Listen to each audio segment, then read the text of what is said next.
Hello, and welcome back to another episode of the Veteran Recovery Network. I'm your host, Rob Wood, and today we're going to be doing something a little bit different. You may notice I'm by myself this time, but today we're going to talk kind of an educational idea, something called the 4 dimensions of life and recovery.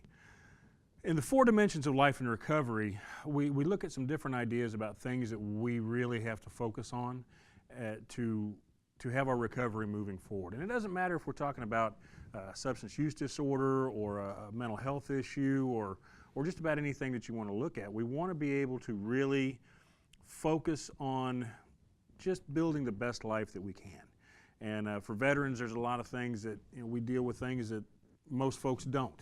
So it's important that we really kind of take time and look at these ideas. The first idea that we want to look at, the first dimension, is our health. A lot of times in the past, we've had an idea that we go into a doctor or we go into a therapist and we ask for the pill or the magic thing that's going to make us better. And we don't want to put any effort in ourselves necessarily. We just want to go in and get the pill that's going to make it better. One of the important things is there's not always a pill that's going to make it better. So it's important to understand that when it comes to our health, it's our responsibility. We're the drivers. We're the pilots in making sure we are as well as we can possibly be. Does that mean that I'm going to be back to the same kind of fitness level or health-wise that I was when I was 18 or 20? No. I understand. I'm a 50-year-old man. There's things that I'm not ever going to be able to do again. But knowing that I can go in and work with my doctors or my therapists and tell them that there are things that I know I need to do, and sometimes I need to get a little extra help to do them. So with the idea of our health, knowing and understanding first off, why do we have this health issue? Is it a physical thing? Is it from an injury? And what can we do to actually be at our highest level of wellness? Understand that we then have to put in the effort and get the job done. So like for myself, one of the problems I've had for a long time has been chronic pain. I have degenerative disc disease in my back. I've got arthritis. I've already had to have one knee replaced. I know I've got to have the other one replaced as well. And so chronic pain has been an issue for me for many years. One of the biggest things that I've found that helps me, and that you all who've been watching us for a while have seen, is some of our Tai Chi programs. I don't take pain medication anymore. It doesn't mean I don't have pain. It just means that I deal with it in a different way. So being able to come in and do the Tai Chi and learn some different things has been very helpful in my recovery and dealing with my chronic pain, which also touches on my depression and dealing with my anxiety and all these different things. They all really mesh together. I think a lot of times we make the mistake of just trying to fix one thing and expecting everything else is going to get better. All these things are interdependent, and we need to work on trying to put that box and open it up and say, I have chronic pain, but I also have depression, so I don't need to just treat the chronic pain. I also need to treat the depression, and I've got to be able to work them both together so that I can try to be at that highest level of wellness that I can possibly be at. So understanding it, when you go in to see your doctor, as veterans, it's very important. When you go in to see your primary care doctor, have questions. Have a list written down of things that concern you. Have some genuine things that you want to find out, hey, if my cholesterol's bad, what do I really need to do to fix that? Is a pill the best option, or is changing my diet a better option, or does it need to be a mixture of both? If you have diabetes, talk to the doctor about what kind of things you can do to better control your diabetes. Understanding that a lot of times some of those things require some changes in the way we have our lifestyle set up. But understanding that the differences we can make in our lifestyle can change our physical, mental, and emotional well-being in some very positive ways. So the next dimension that we talk about aside from health is home. A home needs to be a place that is comfortable, that is kind of our refuge, the place where we can get away from the rest of the world. But we don't want it to become a place that we isolate in. That, especially for veterans, tends to be a significant problem. We have a tendency to lock ourselves away and isolate from the rest of the world, which has a tendency to not be very healthy for us in the long run. When we look at isolating, and I know for myself, one of the worst things I can do is allow myself to get real bored. Because if I start to get real bored, my depression and anxiety just spirals downward, and I get into some pretty bad shape and some pretty dark places. It's important to have a home that I know is safe, that I know is comfortable. You know, if you're in a situation where you have a substance use disorder, one of the things we sometimes have to look at is who we hang out with. There's a big difference between a friend and a drinking buddy. You know, unfortunately, if you're in treatment for a substance use disorder, as soon as you get out, somebody's going to want to offer you a drink. That was a drinking buddy, not necessarily a friend.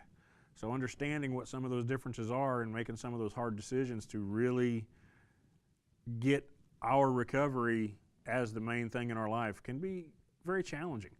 But it is also one of the most rewarding things that we can do.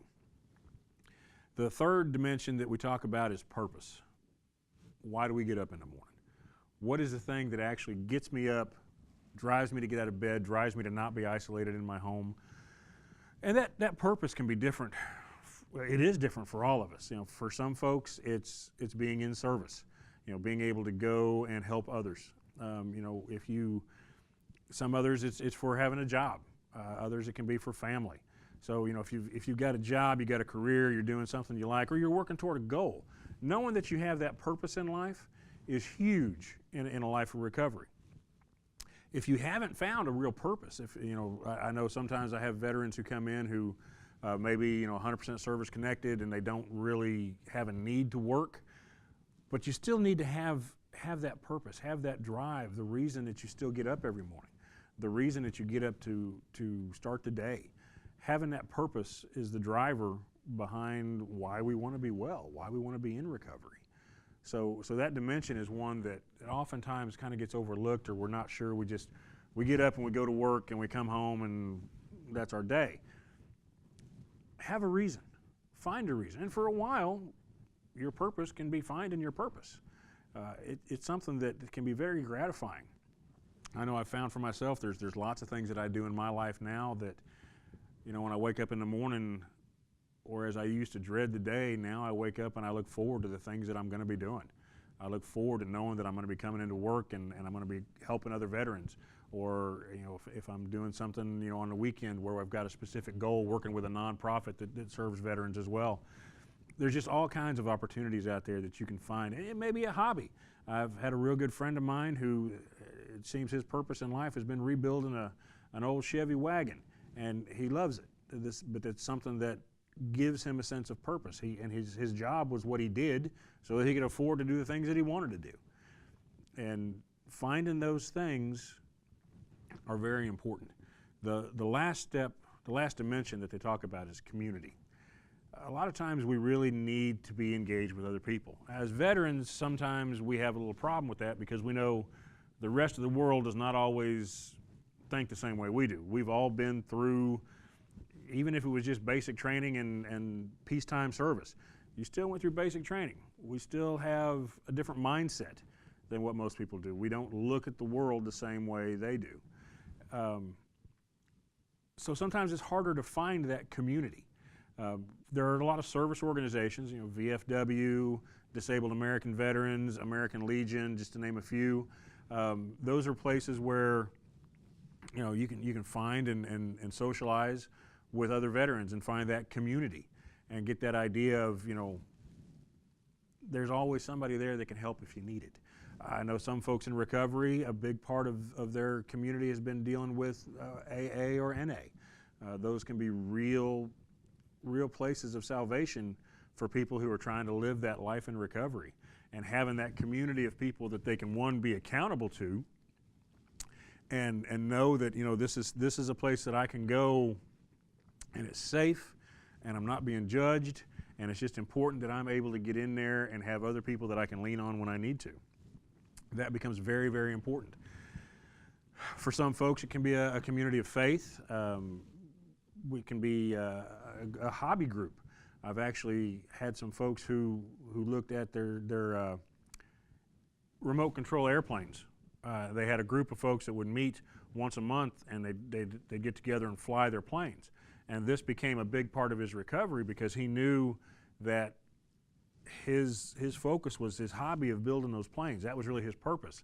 But having that community of people to come in and be with and work with was also very important for him and became a huge step in his recovery. So even though they necessarily didn't know he had any issues that he needed to be in recovery for, they were still a huge help for him to be well. So finding those groups that you have a common interest with, and that's why I say, you know, a hobby group can be a big thing. It can be any number of service organizations. It can be any number of, whether it be a faith-based kind of a deal, whether it be, you know, for a church or a mosque or a temple or whatever your faith may be. Having that opportunity to be involved with other people helps us move forward in our recovery. One of the things that I have found has been very important for me in my recovery is being able to help others. A lot of times I get as much out of helping others as they do from the help they get from me. So it's become a big part of how I'm able to still get up and do the things I've got to do every day. You know, I've had other jobs where helping people really wasn't part of it, and those were a lot harder. This has been a much better fit and been much easier on my recovery in the long run to be able to know I've got that purpose and I've got a community of people that I can work with, and, you know, having that, the job, the purpose, making sure my home is safe, and learning how to be the driver in my own healthcare. These 4 things, they may not seem like it's that many things, but it's pretty tough. But it's definitely worth it. So one of the things that I would encourage you to do, one, as I've asked before, our goal is to reach out and let others know that there's help. We lose 20 veterans a day to suicide in this country. 14 of those have 0 contact with the VA.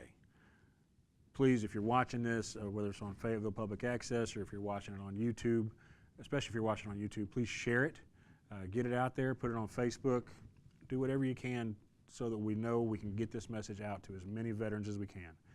If you need help, the VA's got help. Please come in and get the help you need. Thank you.